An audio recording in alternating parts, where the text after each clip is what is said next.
in this whole field that we in, with dealing with the community and out of school time programming, the best thing you can have is a network of people that you can call when somebody needs help in some kind of way.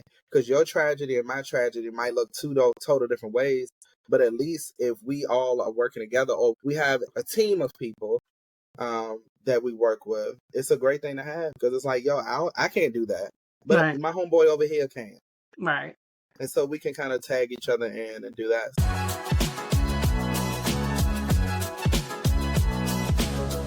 Hello, everyone. Welcome to School After Hours podcast, where we talk about all things related to out of school time programming and education. I am your host, Jay Lee, and today we're going to have a great conversation about collaborating with community partners in other youth organizations to help empower your youth to develop their skills, but also we're going to talk about holding all parties involved accountable at the same time.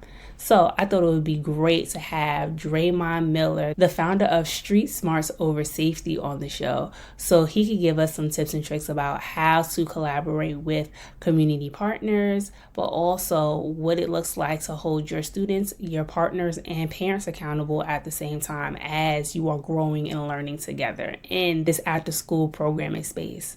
So with all the wonderful things that he's doing and expanding as well for his mentoring program, I think that he was a great choice to have this conversation with. So let's go ahead and dive into it.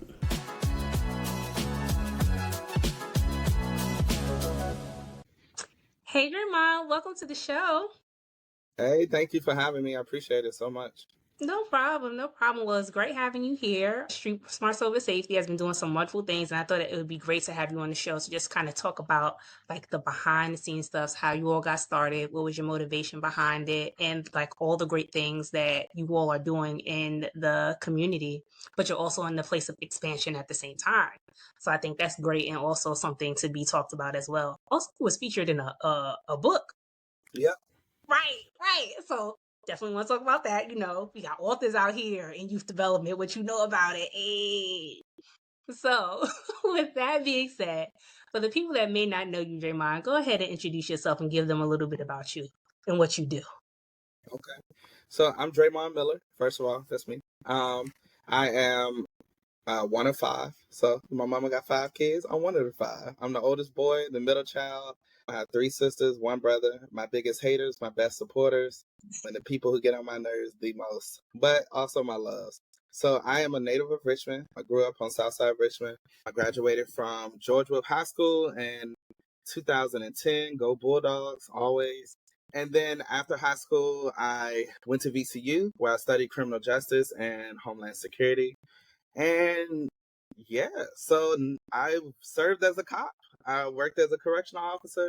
I've had the opportunity to be the only criminal justice teacher for 6 years for RPS, where I created a wonderful program where students came through, got college credits, now are working in the law enforcement field, and built connections through the school system that led me into starting Street Smartz Over Safety in August of 2021.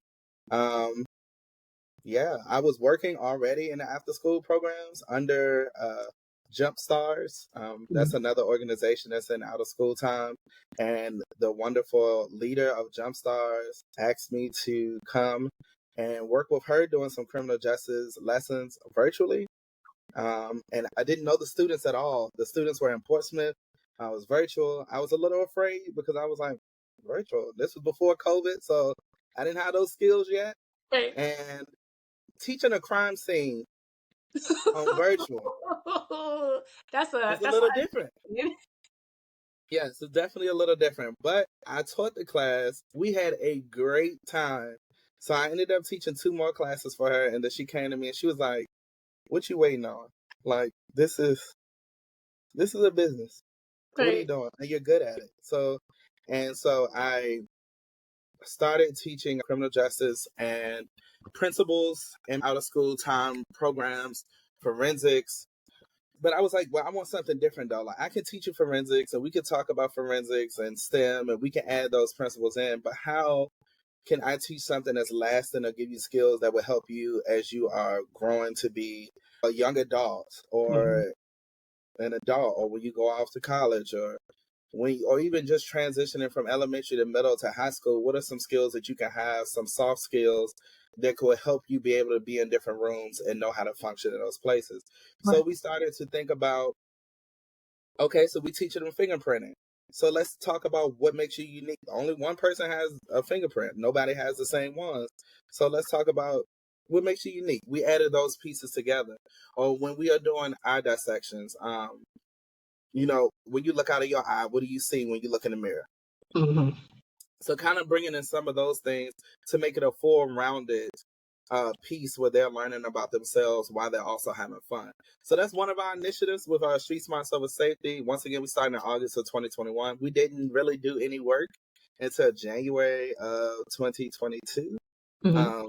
That's when we really rolled out and started getting into the afternoon programs.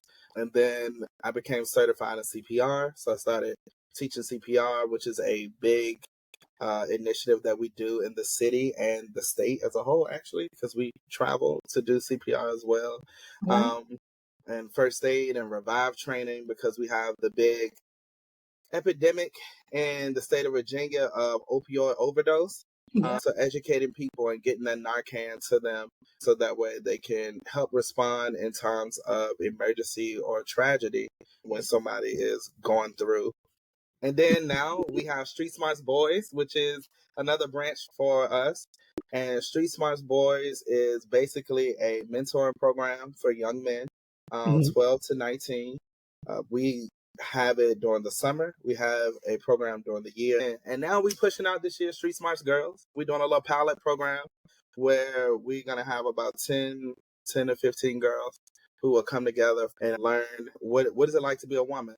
And y'all know I am not a woman. I'm a man. Right. So I have a great team behind me that is working with the young girls. And what will happen is there will be some moments where the boys and girls will learn together Mm-hmm. as a cohesive unit, so that way they can learn from each other. Mm-hmm. Yeah, so we have a lot of things going on right I now. see. I see. Glad to hear it. So yeah. With that being said, you have a lot going on. So when you're building out your concepts and what you want to get across to your students, like what is your process So for me, I listen a lot in different rooms, different conversations, different people, different economic status, different social status. Everywhere I go to, I listen and I take notes. So I listen to uh, politicians and what they say, and I like? write it down. Don't mean I'm gonna follow everything that they're saying, but I want to see what your perspective is on younger people, and I listen to that. I listen to my grandparents and the older guys that I be around, and what do they say? This generation, this, I write that down. I listen to people my age and what they think about younger people. I listen to the parents, and we poll the parents to see, what do you think your child needs, or what do you think around the house? What do you see? What skills they might need? But then we also ask the young men too, what are some things that you all would like to learn? What are some experiences you would like to have? And then taking all of that information to try to get the most full rounded and well rounded ideas and thoughts. And then I have a wonderful team, Mr. Davis, Mr. Keyron. I have 2 interns that this week was my first time. This year is my first time getting MYA, Mayor Youth Academy interns. Mm-hmm. And Deron and Anthony has been killing it all week. Like, they have went with me and they were teaching middle school kids on the fly. They went and mentored younger boys, teaching them how to tie ties, so partnership for the future. So I have a great team around me when it comes to planning, and I don't do it all on my own. I bring them to the table and I spearhead the conversation, and then we build it out from there.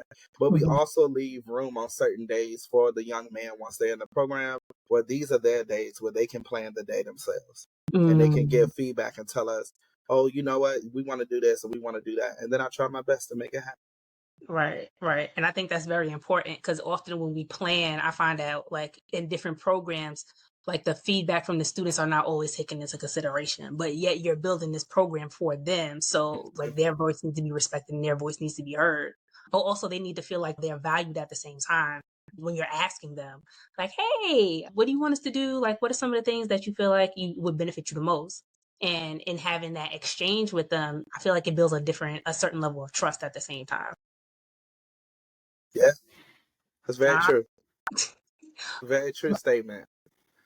And the trust is big, especially when you're dealing with boys.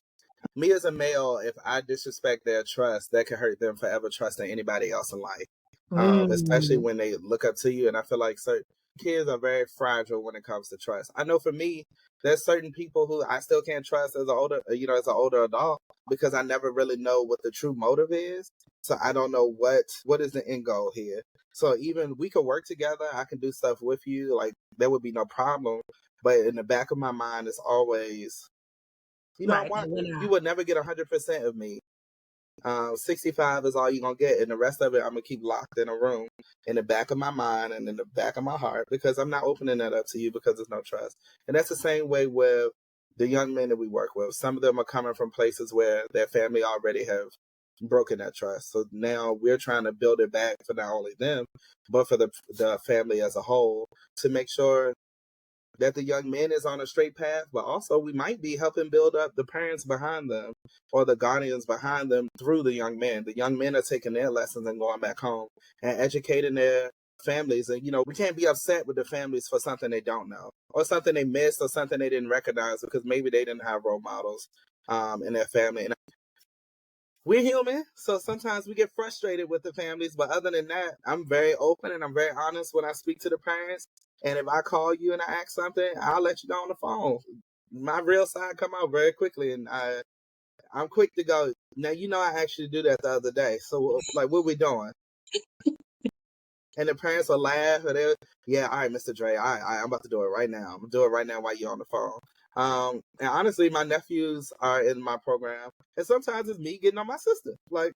And she be like, all right, I'm gonna fill it out now. So very honest with the guys and with their parents, but also giving them moments where they are the leader of their own learning. So Mm. we're navigators, but we are not the people that's teaching you all the time because you already know some of these things. Right. You just don't know how to access them or know when to pull out of your mental toolbox to use certain things. So that's the goal. So when they leave me, or if I'm not here, or somebody else is not here, they know how to navigate the situations without us being present. Right, right. True story. Well, this is a good moment for us to take a break and come back with all this wonderful information. So, all right, everybody, go ahead, stretch your legs, get your snacks, do whatever you got to do. Take a minute to get yourself together and come right back. Okay. So, we'll see you in a minute. Hey everyone, I have some exciting news. School After Hours is launching their first product that's meant to help program managers and program providers get their things organized and together all in one space. What am I talking about? We are bringing you our first youth program planner. This youth program planner has a lot of tools in it that's going to help you keep yourself organized, but also check up on your goals, track student behavior, as well as plan your activities for the weeks, the months, whatever you want to do. So it's a good tool to have with you as you are planning for the school year. So we're doing pre-orders over the Thanksgiving break, and we're going to be selling them over the Christmas break. So join our wait list and get 2 sample pages for the planner as well. You can kind of test it out to see if you like it before you actually go ahead and make that purchase. The link will be in the description or the show notes. I hope you join. Talk to you soon. Hey everyone, welcome back to School After Hours podcast, where we have Dre'mon Miller here from Street Smartz Over Safety. And we've been talking about his wonderful program and all the great things that they're doing for our young men, but also in the community as well. And last time, before we went on break, we were talking about this accountability piece, right? So when it comes to accountability in your program, like what does it look like for not just your students, but also for the parents that is involved as well? So when the parents register their students, usually before they register, I have like a one-on-one conversation with them on like what is our goal, what are we planning on trying to help them with their students, and letting them know, and then asking them, do you think this will be a fit, or do you think that your child will benefit for what we're trying to do? Because we might not be for every student. There's plenty of organizations, and it might be another organization, and I might just be the connector to get you to the right person that your student is looking for, but maybe we are for them. So just bringing the parent in and letting the parent know it's a safe space not only for your kid, but for you too. Like Mm-hmm. we are here to help, but we only an extension of what you are. We're not going to be their parent. You're their parent, but we're Mm-hmm. here just to help and assist. And even when they're registering them, we give them moments of asking them, tell us who your student is. Mm-hmm. Tell us how your student learns. Tell us what makes your student happy. And also, what are some things that you think your student should work on? And then basically, those are things there that we could use to go back and say, well, look, you asked us this, you told us this, this, and this, but you're not doing your portion to help us achieve the goal or getting back there. And so if you want them to do it, the child is doing their part, but you're not doing yours. Mm-hmm. And if you can't hold up your side of the bargain, then we're going to have to figure out, because something here is going to have to change, because now you're affecting our effectiveness as an organization because you won't do your end. Mm. After you had those courageous conversations with them, right? How do you begin to give them the assistance that they might need? Because they may not have the language or the tools, right? I would meet with them and come up with a plan. And it's a conversation had between them and the student as well. And it might not be a conversation had all together. It might be I'm calling the parent, we're talking, but then the parent talk to the student, or I'll talk to the student. And we come up with a plan. Like, these are action items that I need you to do as the parent. These are action items I need the youth to do, and hopefully we can achieve a goal at the end. So it's different. It's difficult as well. You have those parents that's, for lack of better words, they're overbearing. So they, this, and this. You my only child. What do you do today? And the kids be overwhelmed because it's like, all right, like, I had a good time. Leave me alone. But then you have the parents who are kind of like, oh, y'all had a good day today? Yeah, we had a good day. Okay, cool. See, they gonna get the stuff done, but it's just gonna stay there. Then you have those who are kind of, oh, y'all with Mr. Dre and Mr. Davis, go have fun. They kind of disconnected from it because it's like a moment of the child outside of the house, away from them where they know they're safe. So it's kind of like a breather for the parent. But even in those, it's like your job here is still to be connected in their involvement and their evolution of growing to be young, successful men. No, that's right. Because they all need it. The babies do. They really, really do. But that brings me to another point of you not just exercising collaboration with parents and students, but I also know that you do community collaborations at times as well. So in doing a community collaboration, like, what are some of the things that you take into consideration? So before I collaborate with anybody, the first thing that I do is I meet them, usually, not work. I don't want to meet you just at work. We're not meeting at an event. I don't want to see you with your business shirt on and we at your event and now you all polished and looking wonderful. I don't want to see that person. I want to know who is the real down and dirty you. Right. Now, I'm not saying I got to see you at the club, but I want to know authentically, who are you? Because that's the real person. That's the person behind the scenes. That is at your heart who you really are. And then from there, I can know who I'm bringing around. I'm very selective of who we partner with. I'm very selective of who I bring around fragile youth, the community, and that could be any age, because I feel like when we come and present or when we put on a program, there is a certain energy that I want to have in a room. People who come to our programs are excited. It's fun. It's uplifting. You're going to learn, and I might jump on your back and get mad at you, but it's going to be with a smile and we still going to have a great time. So I have to make sure I protect that, because that aura is what follows us as an organization when we walk in the room. So I have to make sure to protect the people that's working with me. I have to protect those who we are working to serve. And so when you are a partner, or you could be a partner in January, but you might not be a partner in March.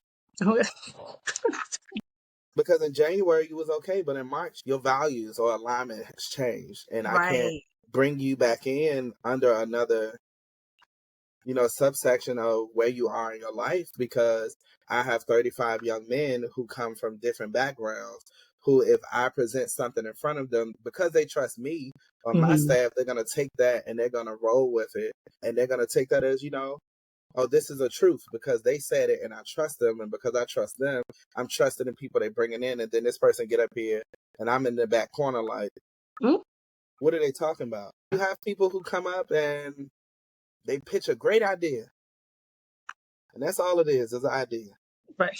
No plan, no mission, no nothing behind it, no reasoning why they're doing it, no result, not looking for a result. And then you also have to watch out for the people who just do it because you want camera time, but you don't need that at every event. Sometimes having too much press or focusing on that so much, you miss the places and where you're supposed to be helping people. Right. So I agree. I completely feel that.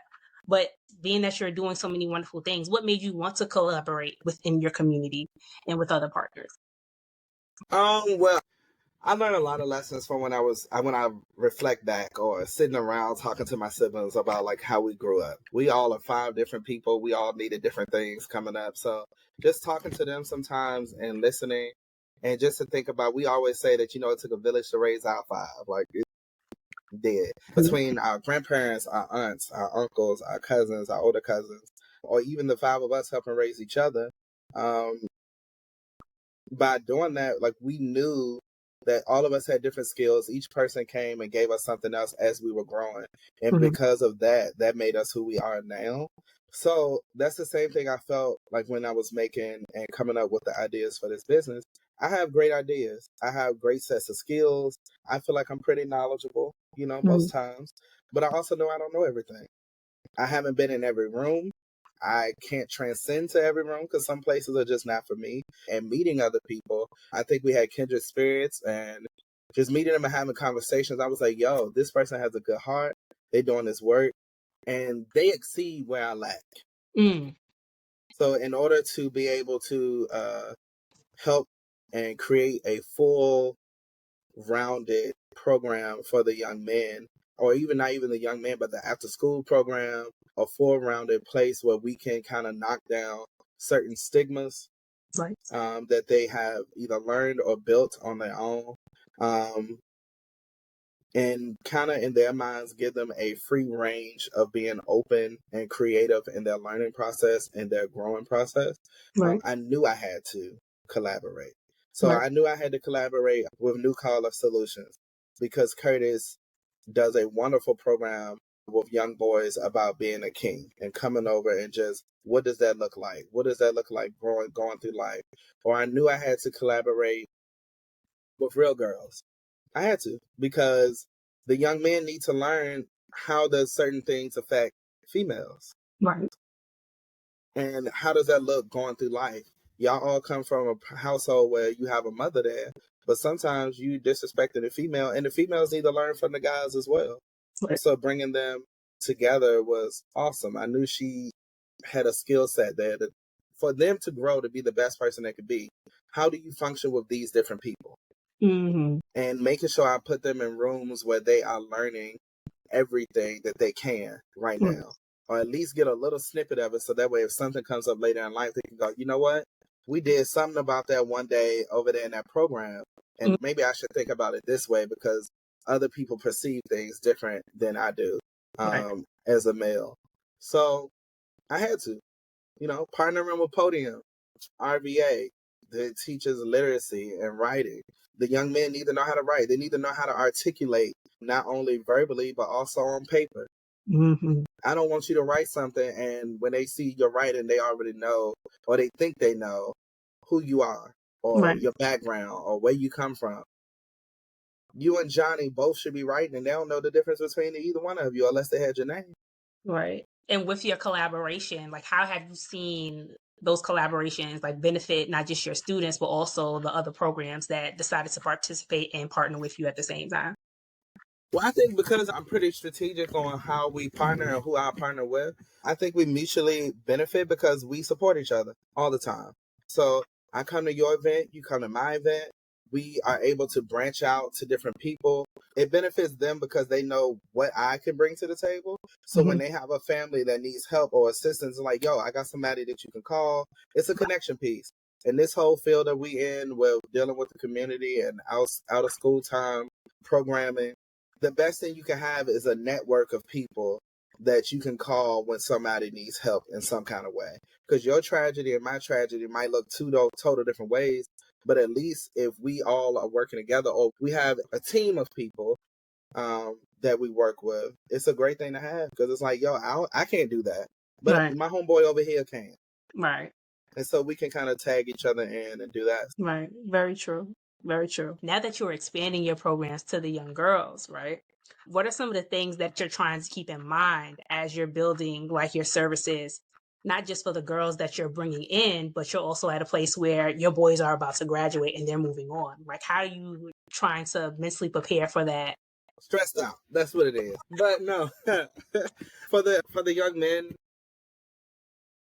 and the young ladies, when they graduate, so we have different opportunities for them to come back. Right now, I have one of my high school students, well, two of my high school students. One just graduated high school.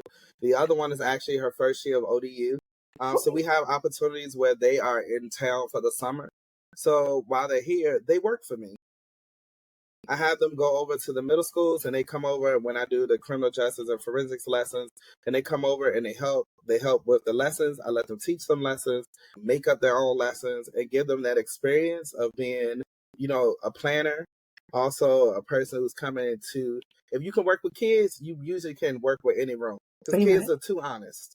Your breath stink, they're gonna tell you your breath stink. Right. If you look like you don't know what you're doing, they're gonna tell you you don't know what you're doing. Like, so why you here? You don't even know what you're doing. They're gonna tell you. So we have opportunities of growth in that way, and we also have interns with us during the summer when we have these programs. You've already went through the program, so we're planning so when they come back, they can serve as peer mentors to the younger guys. Mm-hmm. Right. And how are you preparing for your young ladies that you're now adding to your program? For the young ladies, the plan for them is, our whole goal for them is like, what is a queen? Ooh. Like, what is, in whatever realm you want to be in, what is a queen?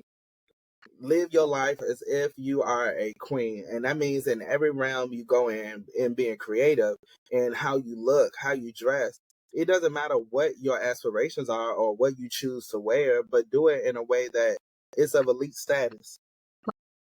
So for you, what's certain things that you have that's not going to change? What's instinctively you? Take that and grow, be the best you can be. And for them, that's what we want them to focus on. We want to start instilling in the young girls in the TikTok age and the social media age, where everybody's trying to focus and be like what they see on the computers. Mm-hmm. Baby, that ain't real. So what are you bringing to the table? Right. And then from there, help them build on that, so that way they can focus on their self-esteem, their mental health. We want them to know, like, it's okay to not fit in. Right. I'm okay with being outside the fence and not in the fence. Mm-hmm. Because in the fence, you stuck. You can't go but so far. Right. Unless you open the door and break out. But outside the fence, I got free realm. I can go where I want to go. So that's what we're doing for the girls. Well, it sounds like a great one, Dre'mon. So before we go ahead and slip off to this next section, matter of fact, we're going to talk about this other thing in the next section of our show. So, all right, you all, it is time for us to go ahead and slide into our Professionals Lounge. I'll meet you over there. Professionals Lounge is a segment of the show that allows guests to share advice with other practitioners in the OST and youth development field about how they can begin growing their gifts and talents, but also develop themselves as professionals in the field. Here's our Professionals Lounge conversation. Well, hello, everyone. We have made it to our Professionals Lounge, the last segment of our show. We have Dre'mon Miller here with us, and we've had a lovely conversation about all the great things that his program is doing, Street Smartz Over Safety. So what would be one piece of advice that you would give to program providers that are starting this process? Like, they're interested in doing a program, but they might not know like the beginning steps. But also you're in a place of branching out and doing something different because you are part of a book collaboration. So go ahead and mention that to them for the more seasoned, or for the ones that may be interested in, publishing a piece of work and what that may look like for them. Okay. So for me, I would say that if you are starting and trying to start in this type of work, do what you're passionate about. If you are passionate about it, then that means it'll be easy. And easy work means that you will do whatever you have to do to make sure it's the best work ever. And make sure as you meet new people on the journey, because you're going to meet great people, know what your main mission is, and make sure everything that you branch off to always comes back to what the main mission is. So you think about it, it's like driving down the road, but you have side streets. You go on those side streets, you do the work there, and then you get back on the main road to go to the final destination. And that's what you got to think about. But as you meet people on that road, don't let them stop and take things from what your mission was. If they're not adding, then you take what they said and you put it back. Mm-hmm. So yeah, that would be my advice as you go through this. And when talking about the book, I was asked by Pamela Coleman when I went to Curtis Hall's event from New College Solutions. I was approached by Pamela Coleman, and she told me that she was doing a book, an anthology on Black men's mental health. Mm-hmm. So there are about 20 different Black men that's in this book, and there are all different stories from each one of us. Each one of us had our own chapter. We wasn't told exactly what we had to write about, and we had free realm to go in any direction we wanted to. I had 48 hours to write my piece because I was asked later than everybody else. 48 hours. But we made it work. And the book is called Unspoken. It's Okay to Not Be Okay. It's a great book with a lot of great stories. A lot of the guys took the position of writing from their own lives and like how they thought, but then some actually wrote from like more theories. Mm-hmm. And talking about that and then applying it. My story is more so introspective. Okay. That is good for younger guys, middle-aged, older guys, just reading and making you think of certain things, of how things can affect a young male as they're growing. So how does things resonate with you when you saying it, when you have those microaggressions, because you might not mean nothing by it because everybody been saying it to you, but not knowing how it affects a young man who's trying his best to be the best he can be, but also dealing with all of this stuff inside of the home. And I wrote my part of the book like that, so that way I could use it as a piece for the young men that we work with, and giving it to them and then like dissecting it and breaking it down for them to understand in certain parts of life, these things will happen, but what is the healthy way to respond to it?